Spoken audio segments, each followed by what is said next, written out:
Alleluia, Christ is risen.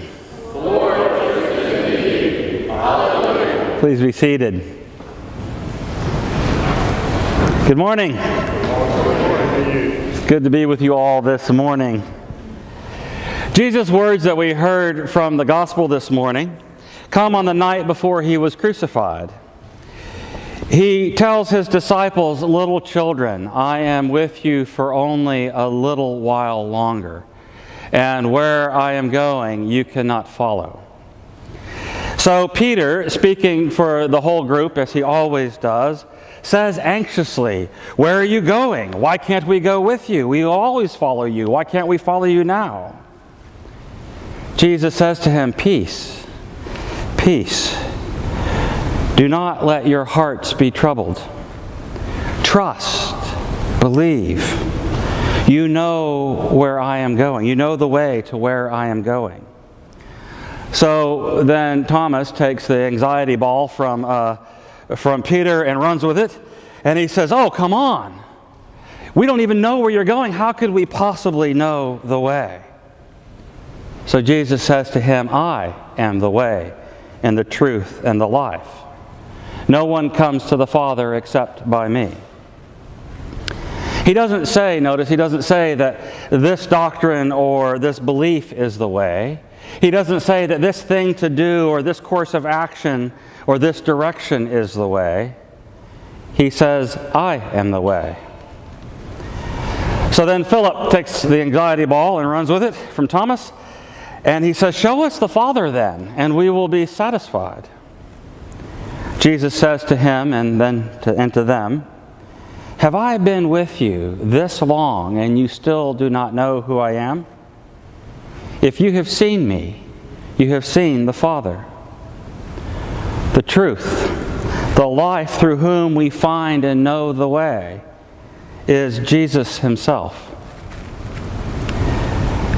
Jesus reveals his Father. Jesus reveals God not in some external way or some pathway, external revelation to God, but rather through the relationship of Father and Son.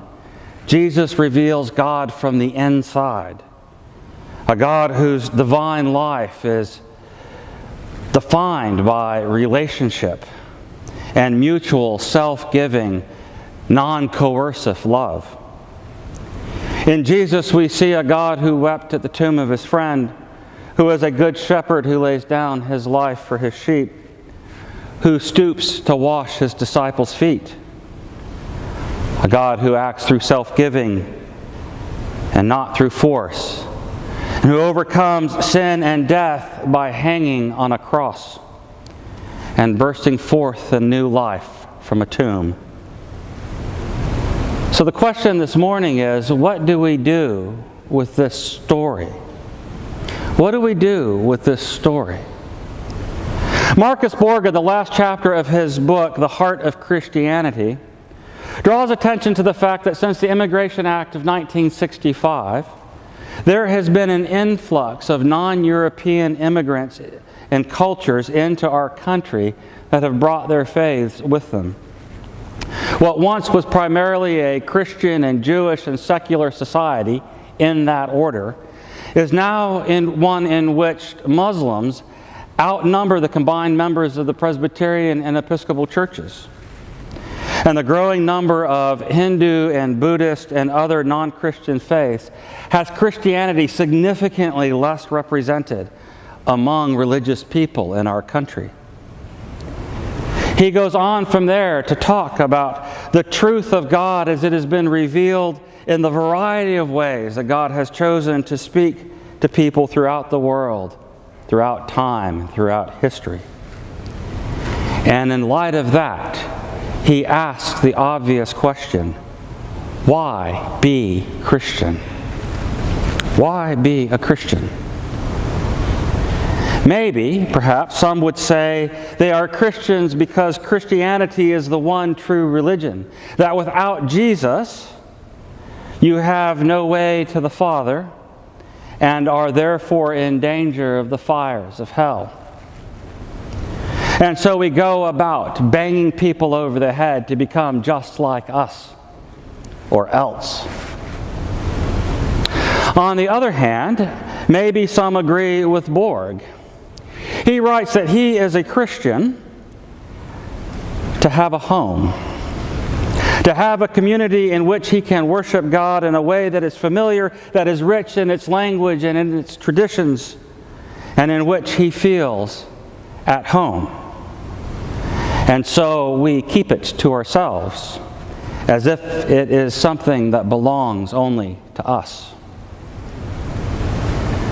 I always thought that the point of being a Christian was not to avoid hell or to have a home, but that the reason why we are Christian is so that we become more like Jesus.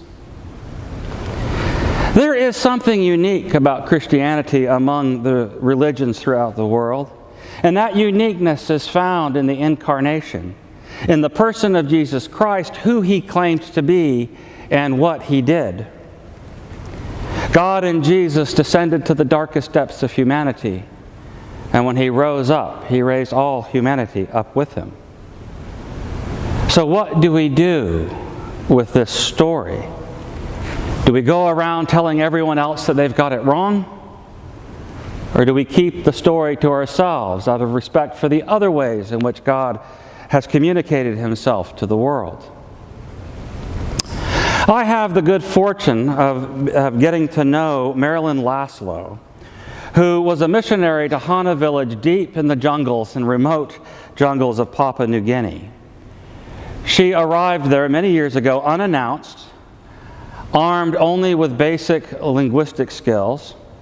She learned their language, developed it into a written form, taught the people there how to read and write, and then began the decades-long task of translating the New Testament into their language. Now, there were men there who were healers. They were called spitters because of the method of their trade. If you had a headache, for instance, you would go and see a spitter. He would chew up whatever leaf was appropriate to that, make an incision in your forehead, and spit into it. Kind of makes you appreciate Tylenol, doesn't it? Because of their mysterious ways, these men were feared and therefore ostracized by their own community.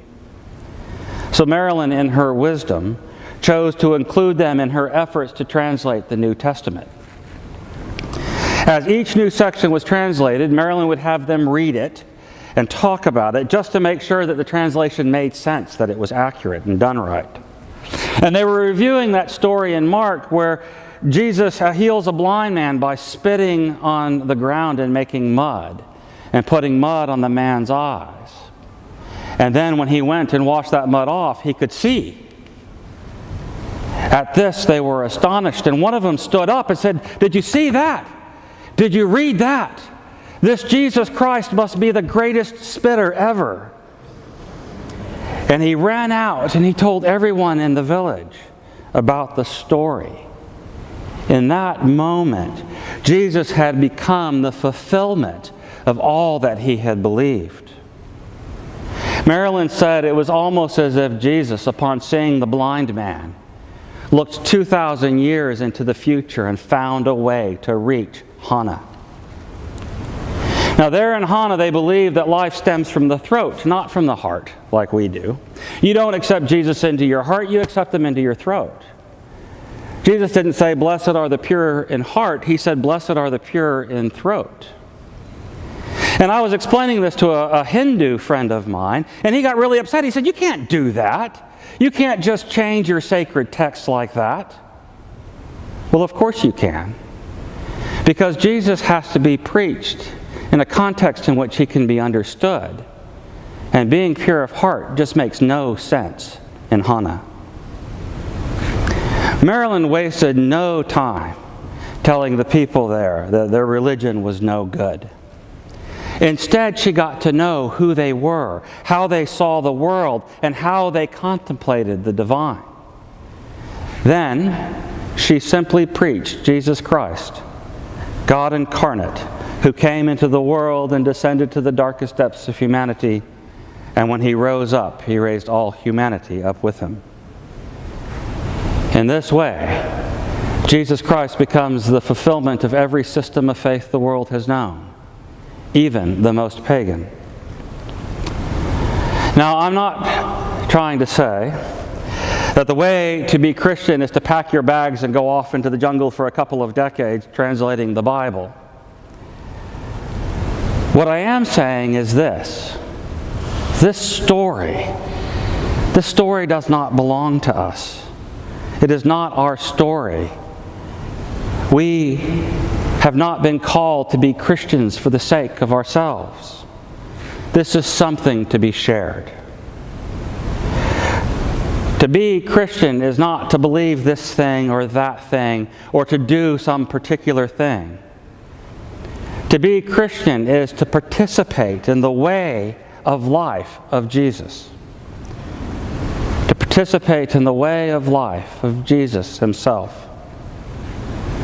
So spend time with that troublemaker teen whose family has left them abandoned.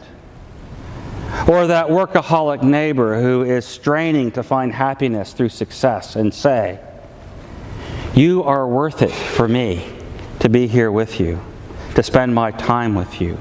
You are loved." Because what has brought you back to these pews Sunday after Sunday is that somewhere along the way you learned that truth for yourself. As we heard the Apostle Peter say today, you are a chosen race, a royal priesthood, a holy nation, God's own people. Why? In order that you may proclaim these mighty acts of Him who called you out of darkness and into light.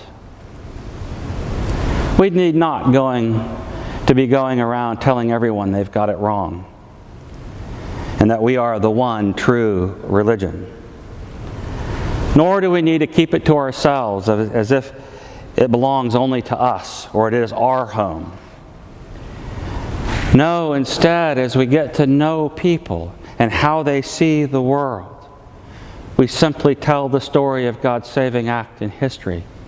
And we proclaim without restraint that Jesus is, in fact, the greatest spitter ever.